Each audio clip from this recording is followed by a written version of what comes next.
Hemos visto, hermanos, cómo la iglesia en Tesalónica era una iglesia joven en la fe, pero también era una iglesia que estaba bajo presión. Una iglesia cuyos miembros eran señalados, y no solo señalados, eran rechazados y también perseguidos.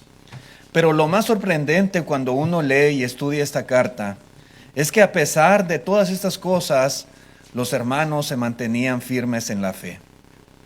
Y se mantenían firmes no porque no sintieran dolor o no porque no les afectara esas cosas que estaban viviendo, sino porque habían aprendido a encontrar fortaleza para poder seguir adelante en su vida espiritual. Y en esta mañana, la lección que vamos a considerar le he titulado Fortalecidos para perseverar. Hermanos, ¿qué producía en ellos esa fortaleza para no rendirse y mantenerse perseverando en la fe, a pesar de la oposición y a pesar de todo lo que ellos estaban sufriendo? ¿Qué producía en ellos ese valor, esa osadía, esa fuerza para seguir adelante? Vamos considerando en esta mañana 3 puntos muy importantes. La primera cosa que podemos ver cuando leemos esta carta es que ellos aprendieron a recibir la palabra con humildad.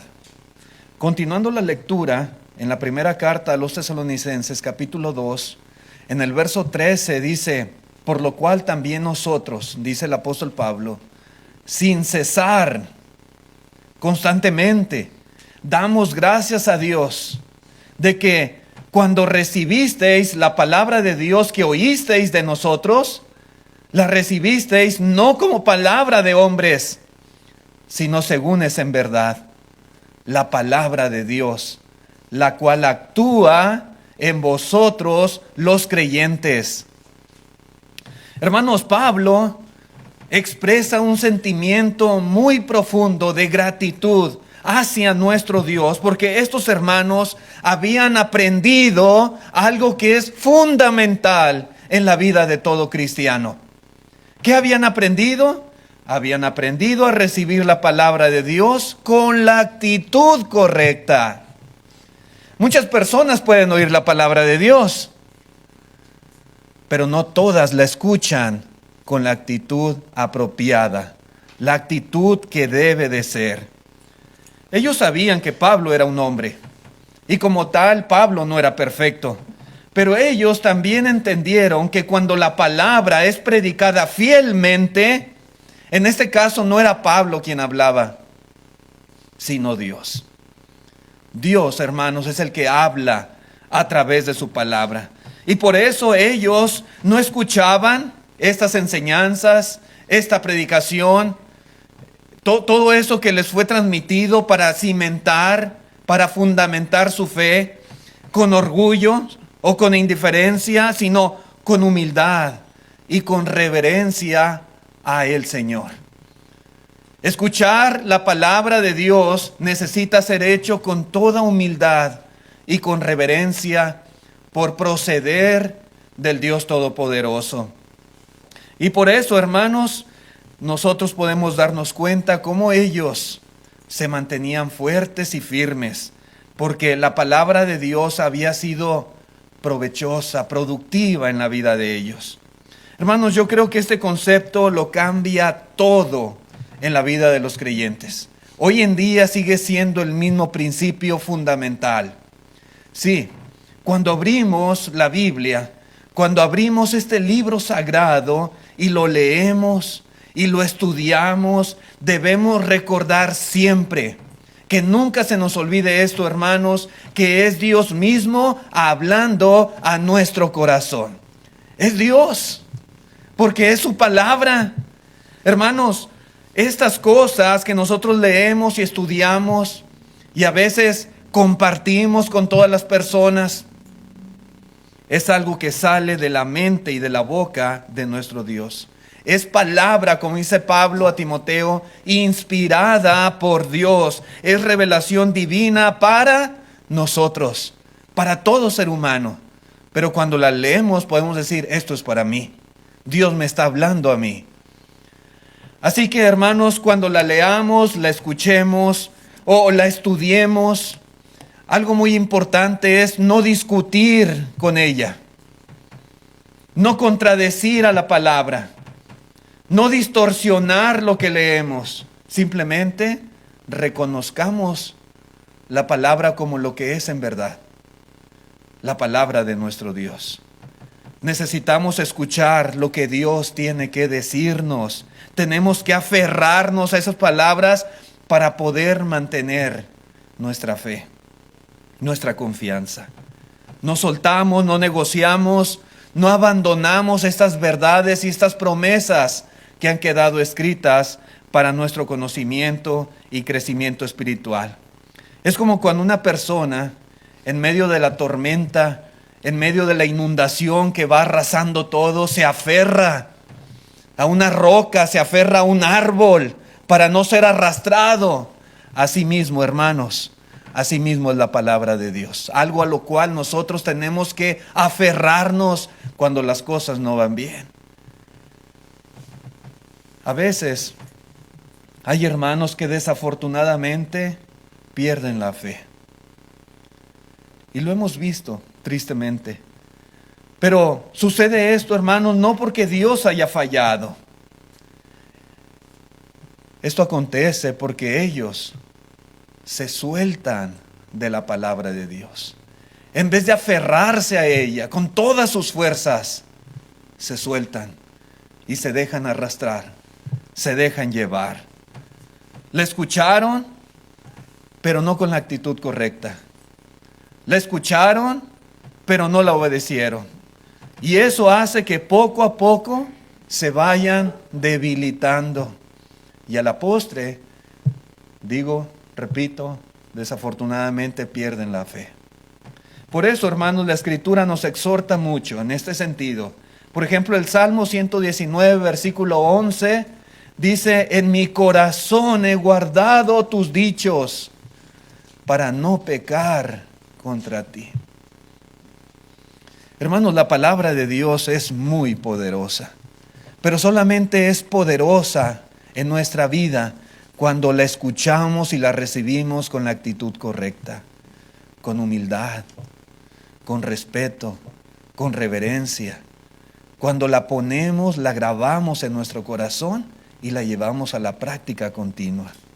Porque si oímos, pero nos entra por un oído y sale por otro, si oímos, pero somos nosotros tal vez irrespetuosos, irreverentes hacia ella, no le damos la importancia, no le damos la seriedad, creemos que es como cualquier otra lectura de cualquier libro, cualquier otra cosa que el mundo enseña, hermanos, no va a producir el trabajo que realmente la palabra puede hacer. No vamos a ser fortalecidos en la fe. Necesitamos guardar en nuestro corazón, en nuestra mente, estos dichos preciosos y, repito, poderosos también.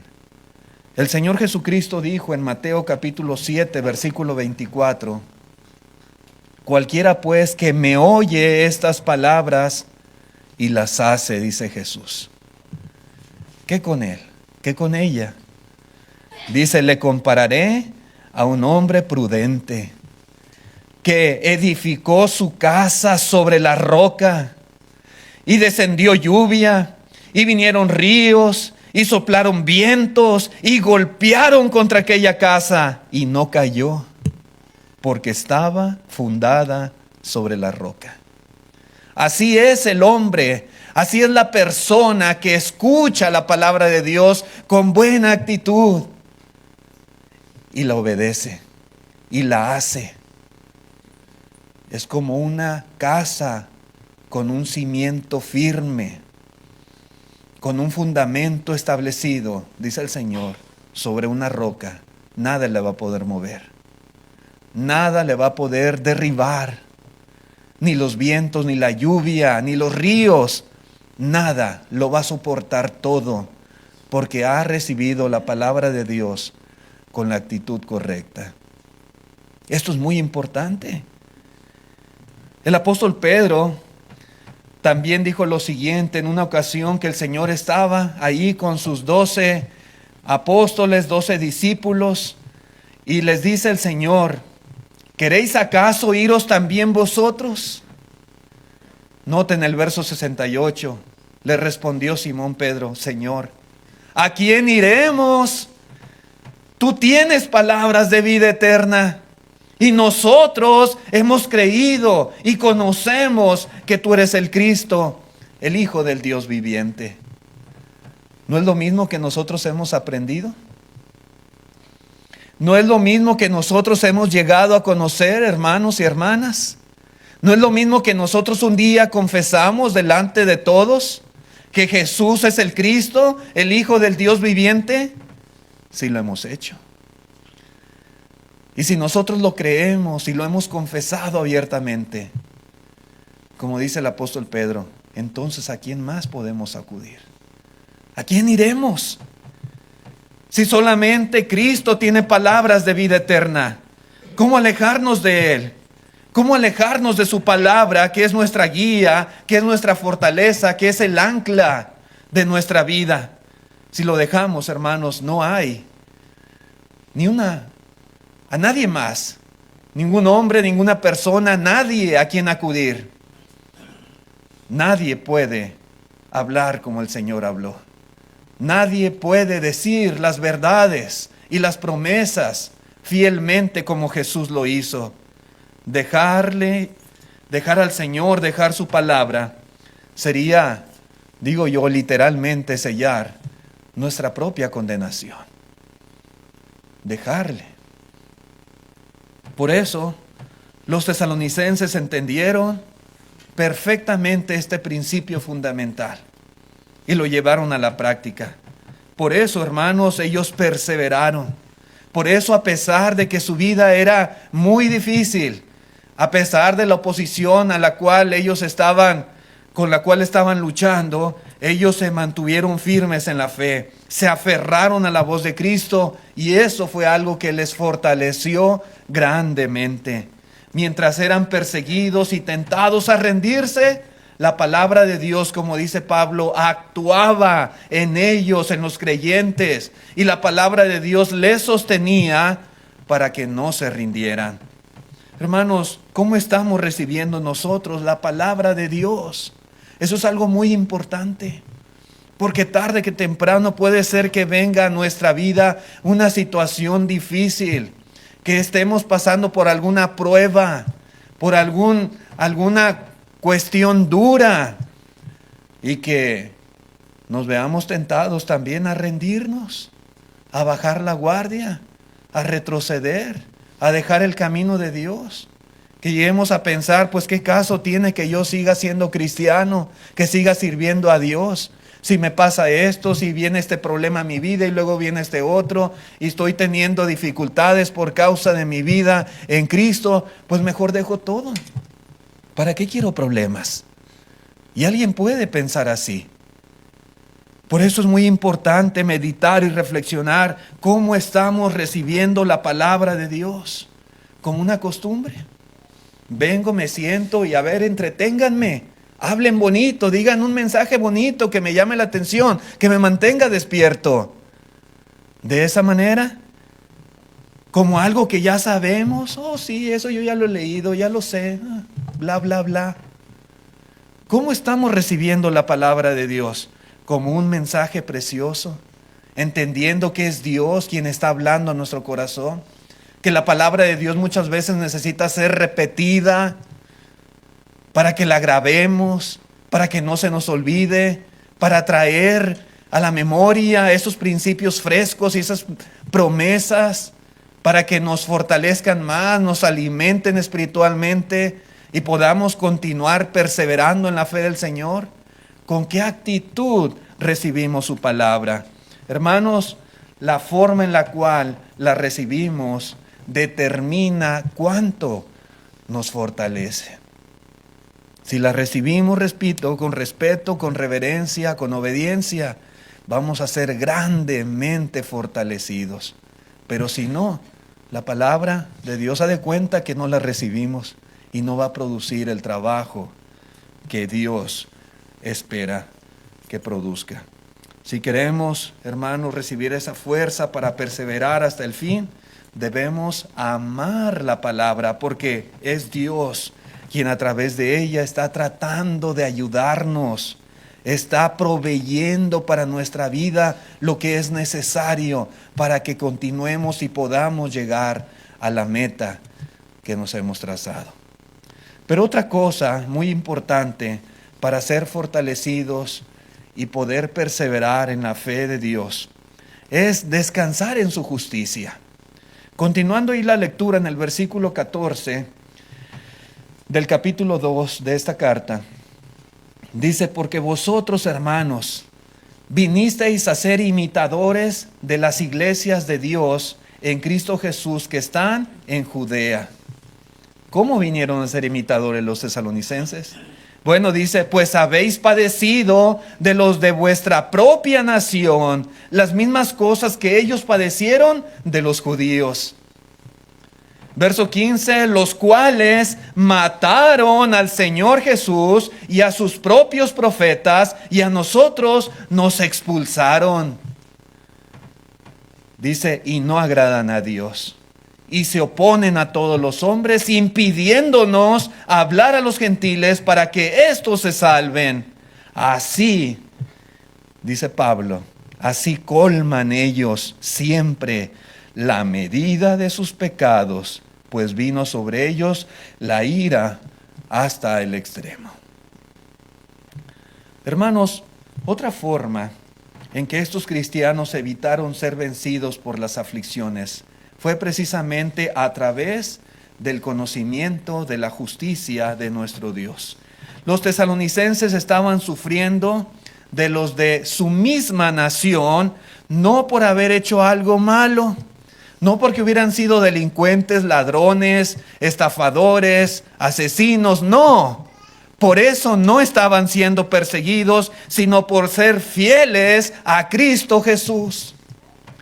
Pero Pablo les recuerda que su experiencia no es extraña, ni es algo excepcional, sino que formaba parte del caminar cristiano en un mundo que frecuentemente rechaza a Dios y rechaza su palabra.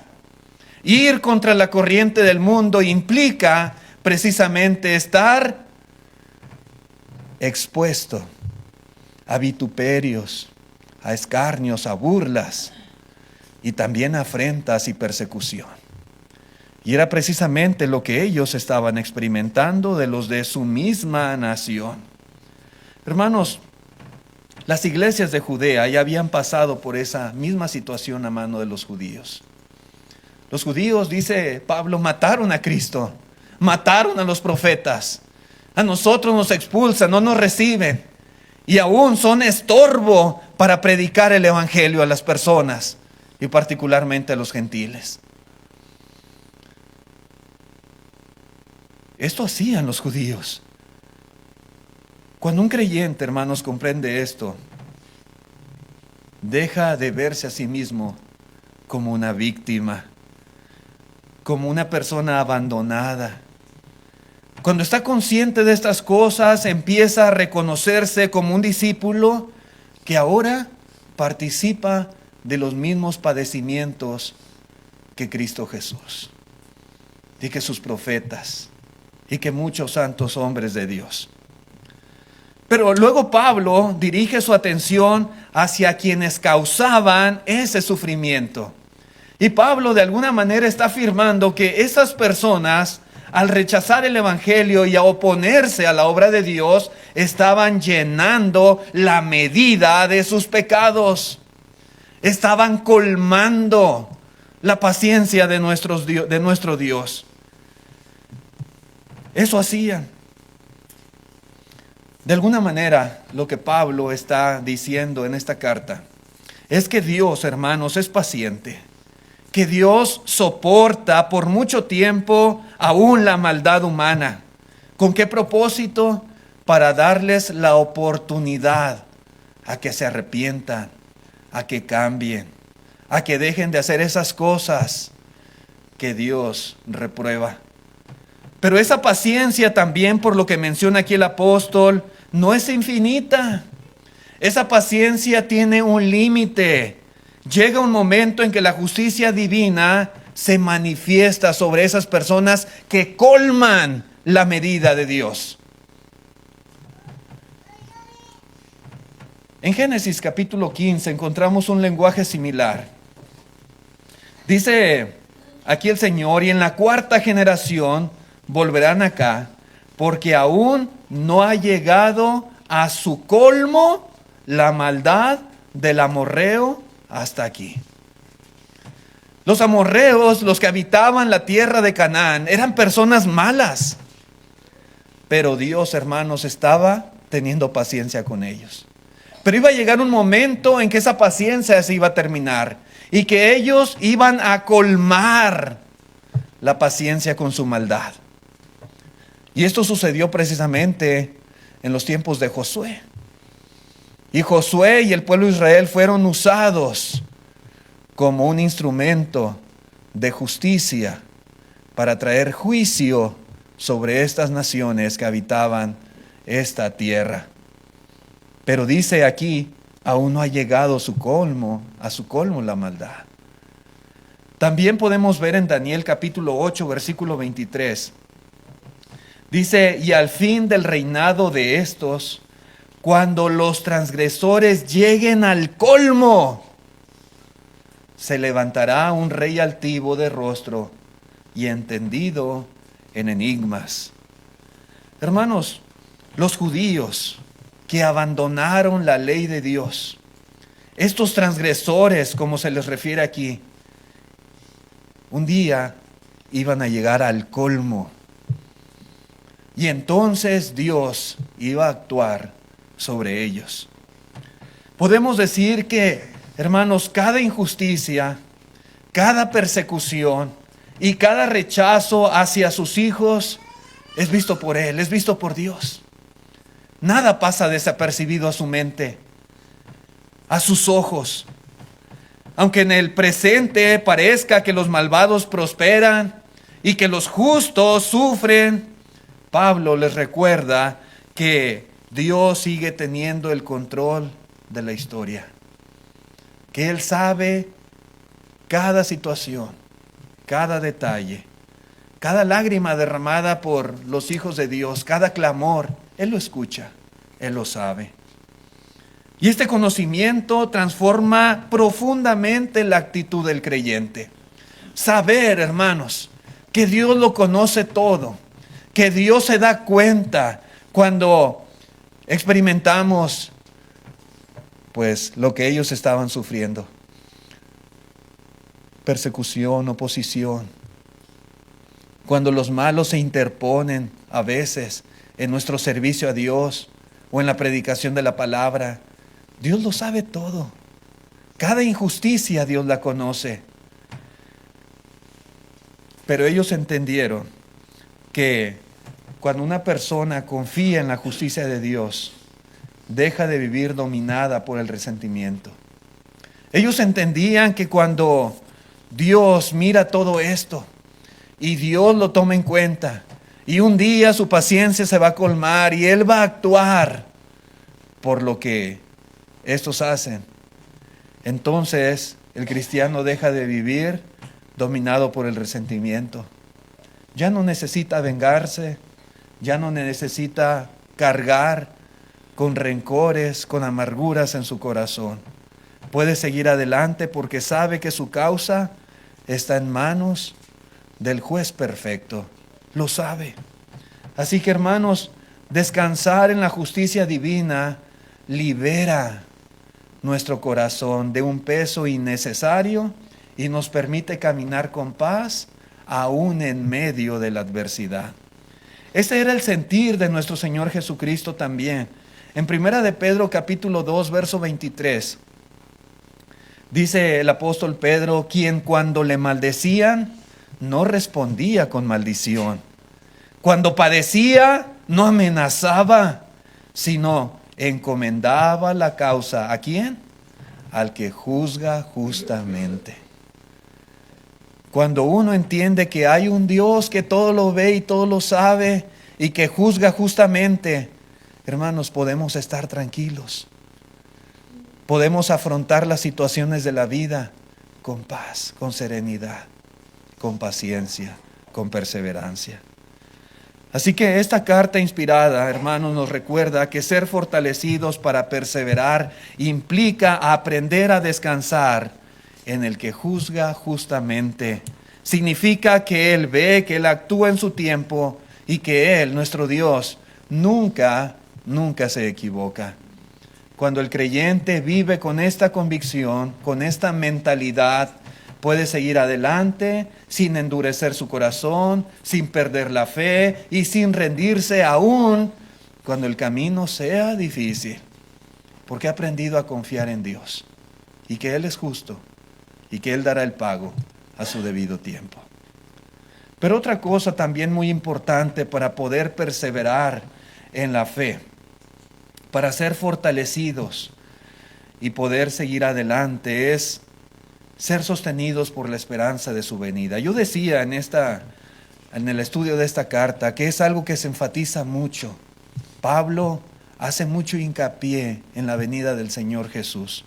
En el versículo 17 hasta el 20 dice el apóstol: pero nosotros, hermanos, separados de vosotros por un poco de tiempo, de vista, pero no de corazón, tanto más procuramos con mucho deseo ver vuestro rostro. Por lo cual quisimos ir a vosotros, yo Pablo ciertamente, una y otra vez, pero Satanás nos estorbó. Porque, ¿cuál es nuestra esperanza, o gozo, o corona de que me gloríe? ¿No lo sois vosotros delante de nuestro Señor Jesucristo en su venida? Vosotros sois nuestra gloria y nuestro gozo, dice el apóstol Pablo. Por lo que podemos ver en estas palabras, Pablo amaba mucho a los tesalonicenses. Y aunque fue separado de ellos por causa de la persecución, nunca dejó de pensar en ellos.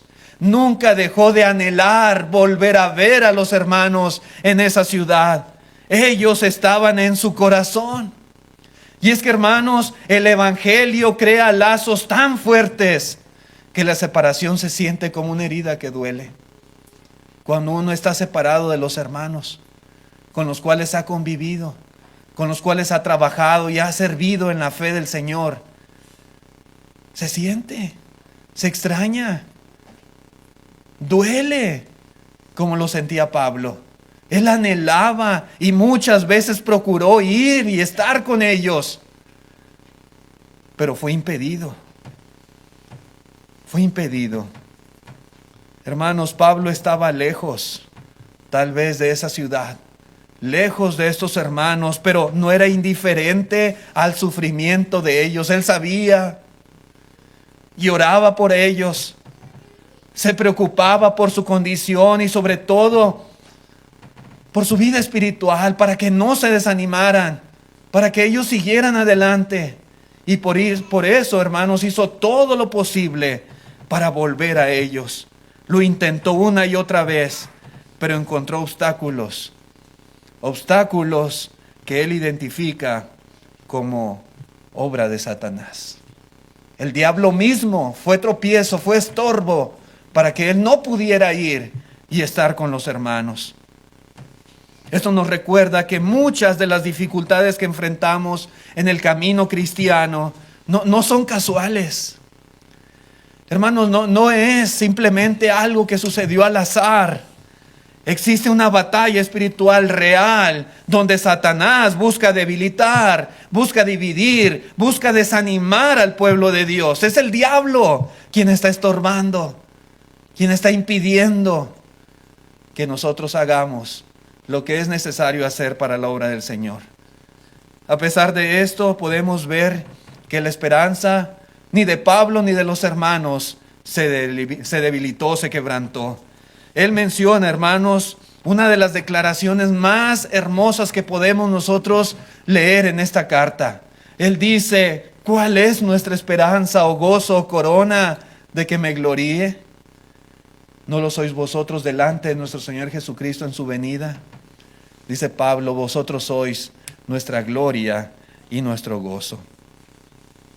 Hermanos, para Pablo la venida de Cristo Jesús no era una doctrina lejana, no era un aspecto abstracto, era una realidad viva que orientaba toda su vida, que le daba sentido a su vida. Él vivía pensando en ese día en que estaría delante del Señor Jesucristo. Y en ese momento su mayor alegría sería ver a esos creyentes firmes en la fe que habían perseverado hasta el final. Ese iba a ser su gozo, su orgullo en un sentido santo. Era la esperanza que Pablo tenía. Podemos darnos cuenta que él no tenía una espiritualidad centrada solamente en él. Un cristianismo basado solamente en su necesidad o en su vida personal. No. Pablo pensaba también en sus hermanos.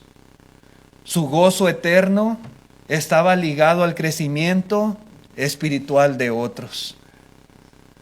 La perseverancia de la iglesia, podemos decir, era su mayor recompensa. Él no decía, oh, yo me porto bien, yo hago las cosas bien, yo no ando haciendo nada indebido, yo estoy bien con Dios, perfecto, todo tranquilo, todo en paz. Qué gozo que yo estoy bien.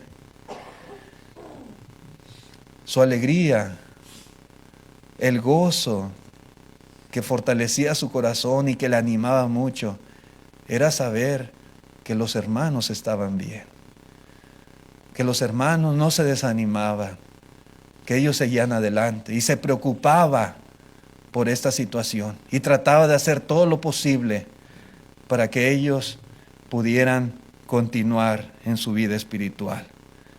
Su corona no era material, su corona eran esas vidas transformadas por el Evangelio. Y si él pudo tener parte en la madurez, en el crecimiento, en el fortalecimiento de estos hermanos, él se sentía contento y satisfecho por ello. Hermanos, esta perspectiva explica por qué Pablo podía soportar tantas aflicciones sin rendirse. Podía soportar cárceles, azotes, como vimos la lección pasada, rechazo, soledad, porque sabía que todo tenía sentido a la luz de la eternidad. Sí, cada lágrima, cada sacrificio y cada renuncia estaban conectados con una gloria futura, con la venida del Señor. Él no vivía para el presente inmediato, sino para el encuentro final con Cristo Jesús. Esta esperanza, hermanos, no solo produce resistencia, también produce gozo en esta vida. Y tal vez tendremos problemas, sí, pero esta esperanza nos ayuda no solo a mantenernos firmes, sino a estar en paz y a estar felices, a disfrutar nuestra vida espiritual. Él habla de gozo, él habla de esperanza, él habla de corona. Saber que un día estaremos delante del Señor con aquellos a quienes amamos tanto en la fe, a nuestros hermanos queridos, apreciados. Eso debe de llenar el corazón de motivación y de propósito. Así lo veía el apóstol Pablo. Yo no debo pensar, oh, un día yo voy a estar con el Señor. Qué felicidad cuando esté con Cristo allá. Pues sí, es felicidad, pero felicidad debe producirnos también. Un día voy a estar allá con mis hermanos. Un día estaremos juntos allá.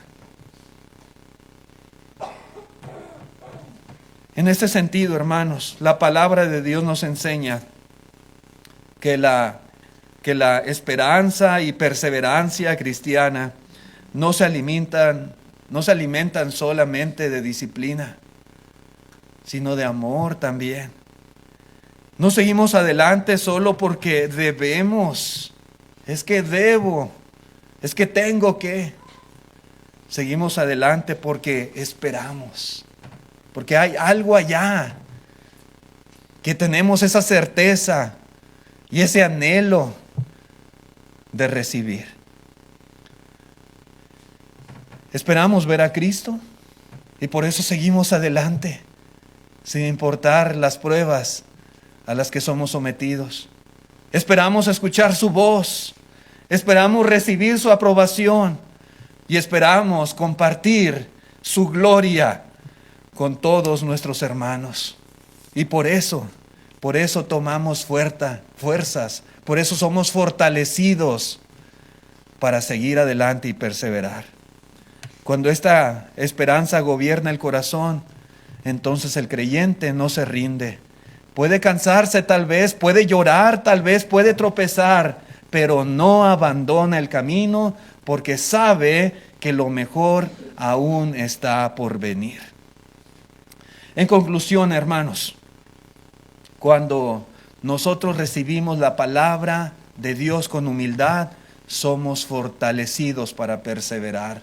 Cuando nosotros descansamos en la justicia de Dios, somos fortalecidos para perseverar. Y cuando vivimos con la esperanza viva del regreso de Cristo, también somos fortalecidos para perseverar y seguir adelante y llegar a ese día en el cual estemos con nuestro Dios juntamente con todos los hermanos en Cristo.